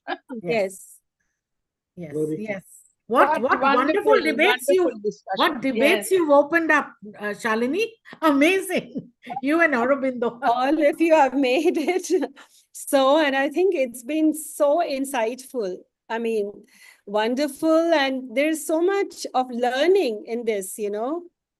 And I think each moment when we speak about anything, I think there is so much more to learn. And I think the sky is the limit. And I think all the perspectives add so many shades in the prism, are all absolutely, what should I say, sparkling. And, you know, it just is so brilliant. And I really need to, I mean, I still feel that will always feel that I'm absolutely honored and blessed to have all of you and discuss a book which is actually, as I said, I think the moments of your launch will stay with me till my last breath. And I think today's, you know, so much more has, you know, like been brought out. And there are so many more different perspectives, you know, which even I was unaware of. But, you know, and, but I agree with Harish on this. I was like, for a person who doesn't read Bangla, and you are only left to reading Tagore, you know, as with English translations. I even read the Hindi translations of Gulzar, and yes, but you know, when I hear it and then I understand the differences, that is amazing. You know, like you cannot touch it with any other language. But yes, I think English being some kind of a universal kind of a language, it's a thing of to resurrect all that brilliance, all that, you know, wonderful gems that we do have in our own literature, and which is like kind of, you know, like absolutely unparalleled. So I think I feel that it's just so wonderful if we do keep dwelling on it and if we keep exploring further, you know, I mean, and I think we'll come up with more and more insights. And I think I don't think I can honestly say that I had never even realized what would unfold with having all of you here. And itself is something so enchanting. Thank you, Shalini. Thank you, Aurobindo, for having you, all of us. Aurobindo. I just wanted to add one more point. People have been treating me as a publisher, and another thing I just wanted to tell you that I too write. So I just wanted to add 2 points, in fact, from her book. One is, excuse me, one is page 63. There is a poem called Night and the City. I just read it out, the first stanza. The night sleeps, clutching countless buildings, suddenly ascending the third layer of sleep. The thousand steps of dreams suffer a sprain. I think this particular poem, when I read it rather a couple of times, uh, it made me think something which was like a deja vu, because it was something like there was something already written and it has just been added up, and there is another end to it. So I see there is something in between, wherein you have a kind of a three-dimensional or a four-dimensional thing which is going on in this poem, which was so enticing for me to be into that realm that I forgot myself.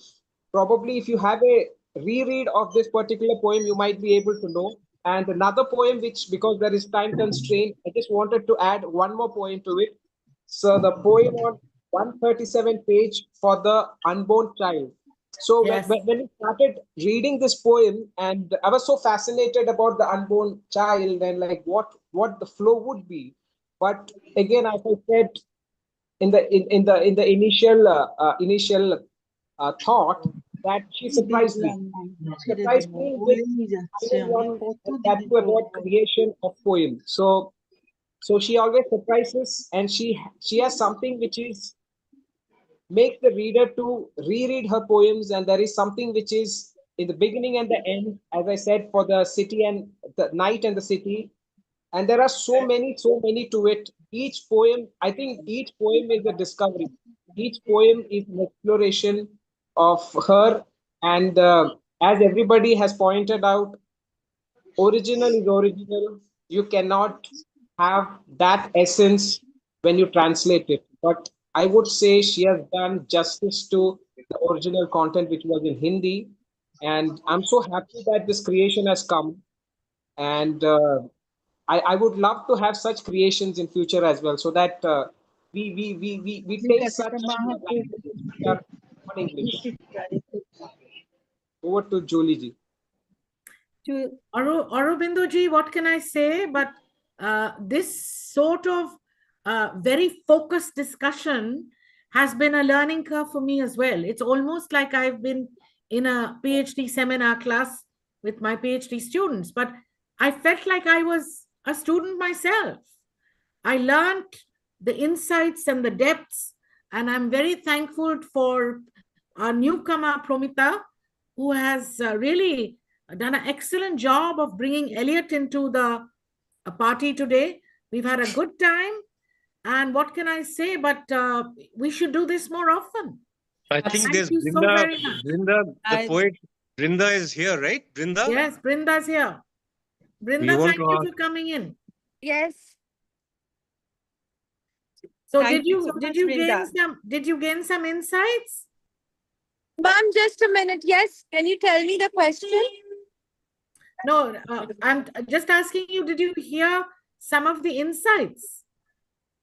Yes, ma'am, I did hear. I was following whatever all the eminent people Okay. were saying. Yes. And Okay. I found the session really interesting. And what Dr. Harish ji said, that vernacular language should be treated with very much respect.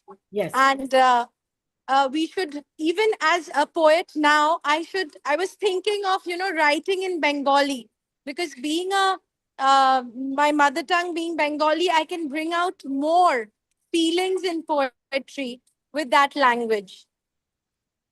Well, Wonderful. let's see. Maybe something to look forward to from you. Yes. Thanks to and Aurobindo. Thank you, Brinda. Thank you, Thank everyone. you. Thank you. Thank you so so much. much. And just a little word of thanks. Thank you all so much, so very, very much.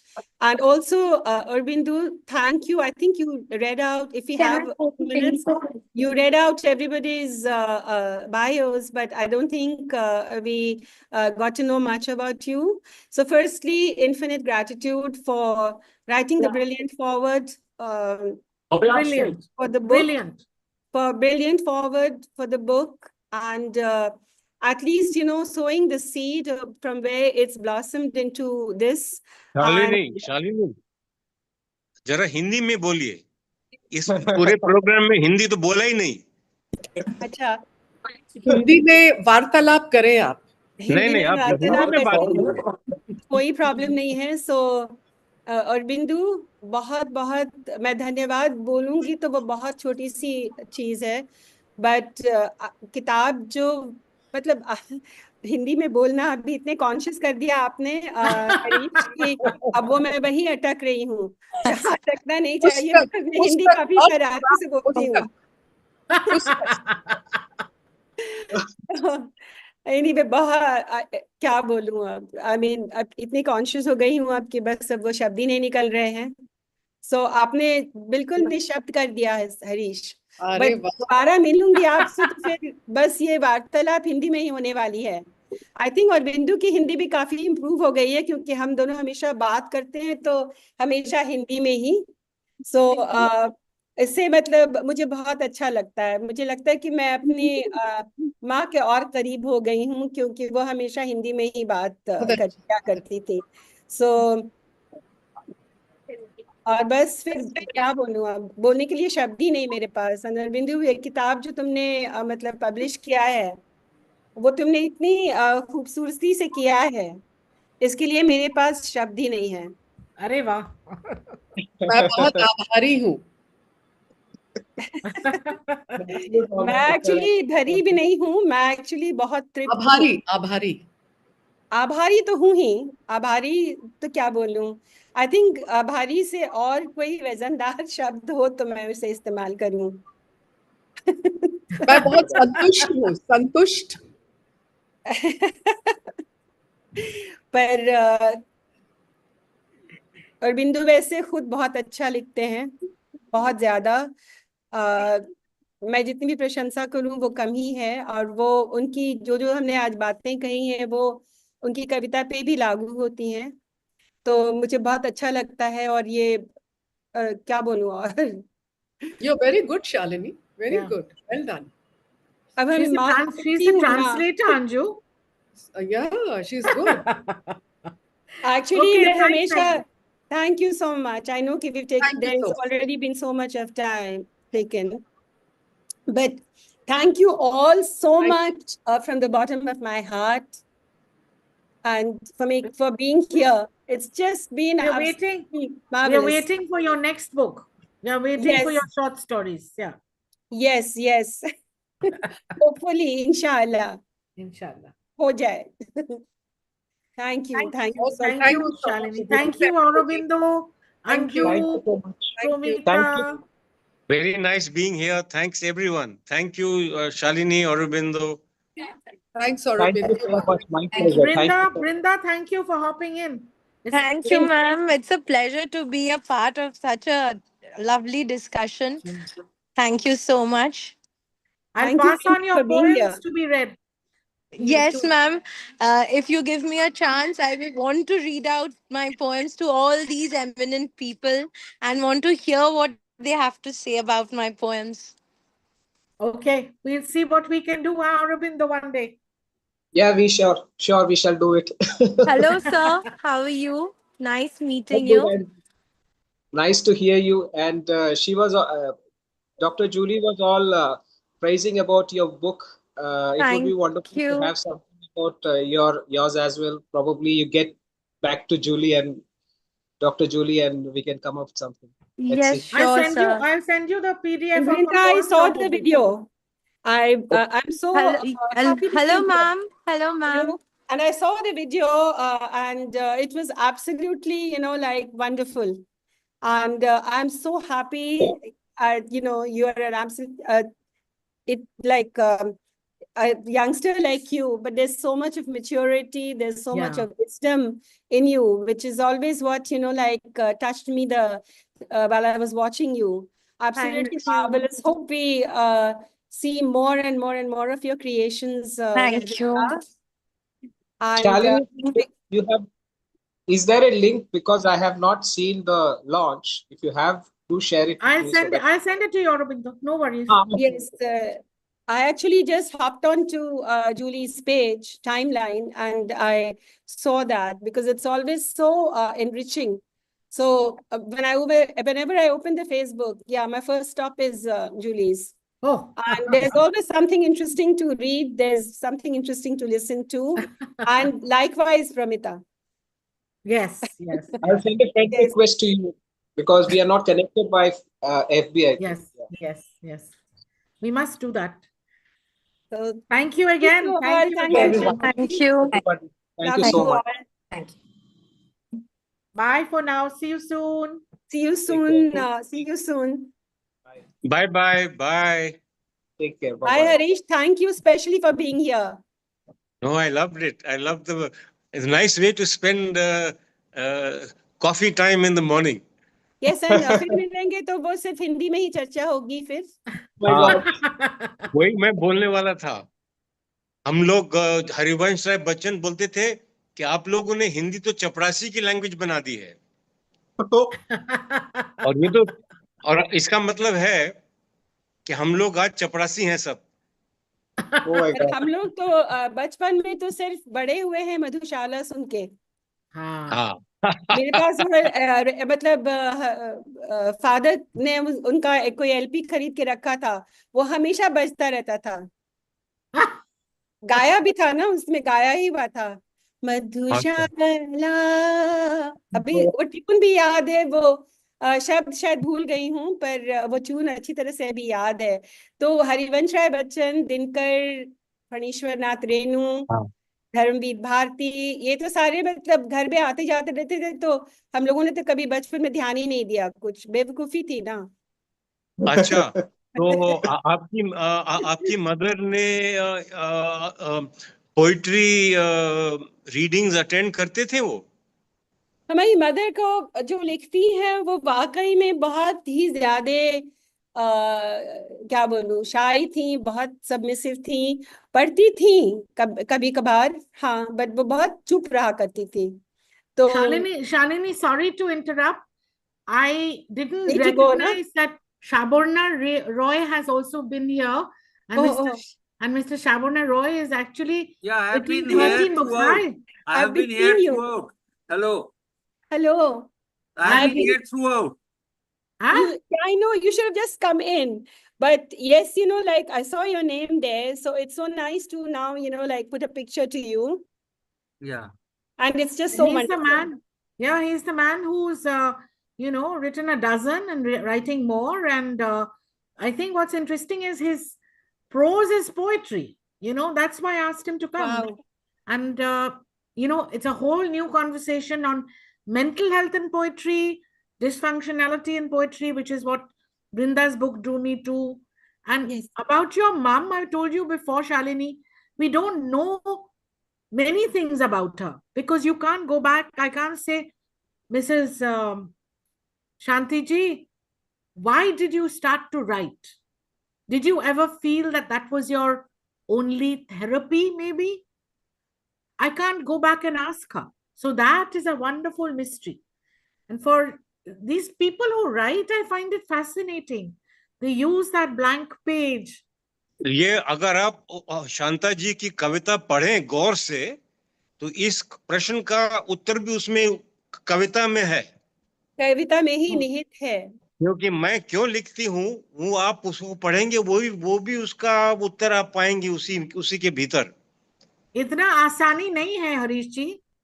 आप हिंदी में पढ़िए, आप हिंदी में पढ़िए, आपको मुझे लगता है कि जब आपने जूली ने थेरेपी की बात की तो मुझे ऐसा लगता है कि वो एक अंश जरूर था उसमें, क्योंकि उनकी सबसे अच्छी रचनाएं जो हैं और उनकी कहानी सारी रात हवा, कई लोगों ने उसे टैगोर से भी कंपेयर किया है। एंड मतलब वो बहुत ज्यादा मतलब अक्लेम मिला था उसको, काफी चर्चित था अपने दिनों में। पर वो उनकी कविता जो फादर के मृत्यु के बाद जो कुछ उसने लिखा है, उन्होंने लिखा था, उसमें एक अलग तरह की गंभीरता तो थी ही, और एक अलग तरह की क्या बोलूं कशिश थी। I think the pain metamorphosized into a creative brilliance. So I would say, like I am, after having lost Ajit, yes, when writing was just a whimsical fan, off and on I would write, because I guess it is part of my genes. Her whole family were writers, but something which I never really gave much importance to, but I now realize, what she would have gone through. And I was reading one of her short stories, and what she writes over there, I feel that I am reading about my own self. What I'm going through right now after losing my husband. And it's like the story literally continues. I said I would have written that, because if I take it up to write now, and I myself have felt that this 1.5 years has been, I think it's been a big therapy for me too, to be able to pour myself into, first of us, her writings, and pour myself into a little bit of my own writing. So in some ways it is an expression. And for her, as I knew her, and it's like a thing which was a complete explosion of who she was, because when you met her, you would not even look, you would not notice her, because she was like that, soft-spoken, very quiet, very silent, and very nondescript. But for me too, it's been an absolute eye opener. And I thought that जो बोलते हैं ना कि मैं अपनी माँ की नस नस पहचानती थी, पर जब मैंने पढ़ना शुरू किया तो also some of her very candid poetry took me by absolute surprise. And then, because I come from a family where that generation I had never ever seen my father even touch her. Or Yeah. like, you know, we are that much more open, and it's like we are no open about it. And, you know, it's okay to hold hands. It's okay to hug. All that is fine. But वो अपने आप को आप करके ही संबोधन किया करते थे. He would हाँ. only, and there was no such thing. I think I remember one incident when she would always tell me, now this sari doesn't look so good on me. And she was so shy just to tell me. So I just pulled her leg, you know. So what does father say about what looks so good on you? And she said very shyly, as if she was a coy bride. She tells me that, oh, she said, anything I wear, I look beautiful. And for me, we were all like, oh my God, we didn't know this side of her. So this poetry has been somewhat of a peeling away from, you know, Yeah. And you know, layers. this is exactly why I'd invited Mr. Shabana Roy to come today, because I spent a fabulous couple of hours with him chatting. That article was out, Shalini, and what he talked about was how writing can be a therapy, which it has been for him, especially if you've had a break, or like you say, after your husband passed away, and he was such a larger than life man. So Shabarna also said that although he writes lyrical prose, and his latest book is by the Shabarna, by the river, right? By the river of Yes, life. by the river of life. It shows you how much we depend without knowing on expressing our feelings, our sorrows, our joys, to get over that challenge, making it an opportunity through writing. So I'm so glad you're here also, Shabono and Aurobindo. I hope I'm you so both glad. connected now. Yeah, We I've would been love here to from read your in books. fact, 5 minutes before the program started.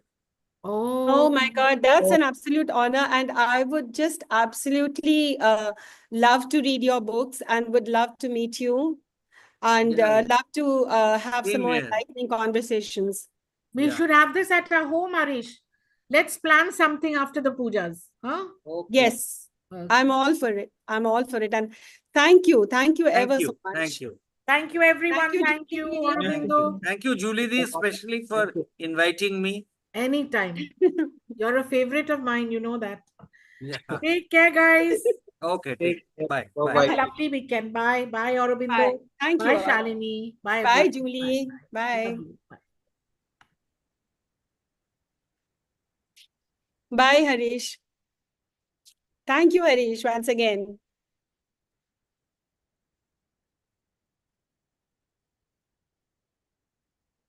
Leave.